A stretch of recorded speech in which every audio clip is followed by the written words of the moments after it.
সাইদ ভাইকে বাঁচানোর প্রথম চেষ্টাটা আমি করেছি। আমি গুলিবিদ্ধ সাইদ ভাইকে তুলে যখন আমি তাকে সেভ করার জন্য ডান পাশে নিচ্ছিলাম, তখন আমার দিকে তাক করে গুলি করা হয়।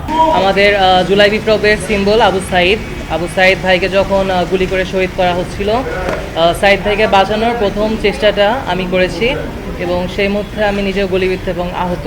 আজকে আন্তর্জাতিক অপরাধ ট্রাইব্যুনালে আমি আবু সাইদ ভাইকে স্পেসিফিক তাকে হত্যার সাথে যারা যারা জড়িত, যেই সব police officer, as an example রংপুরের তৎকালীন ডিসি ক্রাইম আবু মারুফ হোসেন, এডিসি ডিবি শাহানুর আলম পাটোয়ারি ওখানে উপস্থিত, তাজের থানার ওসি রবিউল ইসলাম, এসি আরিফুজ্জামান, বাংলাদেশ পুলিশের আইজিপি ছিল মোহাম্মদ আব্দুল্লাহ আল মামুন, তার সাথে Rangpur metropolitan police commissioner Mohammad Moniruzzaman এবং রংপুরের আমাদের যে তাজ থানা যারা এসআই ওখানে উপস্থিত ছিল, এসআই বিভূতিভূষণ রায়, এএসআই আমির হোসেন, কনস্টেবল সুজন চন্দ্র রায় সহ ওখানকার উপস্থিত যারা ছাত্রলীগের সভাপতি কমল বড়ুয়া, সাধারণ সম্পাদক শামীম মাহফুজ, সাংগঠনিক সম্পাদক ধনঞ্জয় কুমার টগর, তাদের দপ্তর সম্পাদক বাবুল হোসেন সহ তাদের সহযোগী যারা সেখানে উপস্থিত, যেমন ইসাক আক্তার হোসেন, ফজলে রাব্বি, সেজান আহমেদ আলিফ সহ তাদের যারা নির্দেশদাতা, বাংলাদেশের তৎকালীন ক্ষমতাসীন দল ফ্যাসিস্ট বাংলাদেশ সাবেক প্রধানমন্ত্রী শেখ হাসিনা, তৎকালীন সেতুমন্ত্রী ওবায়দুল কাদের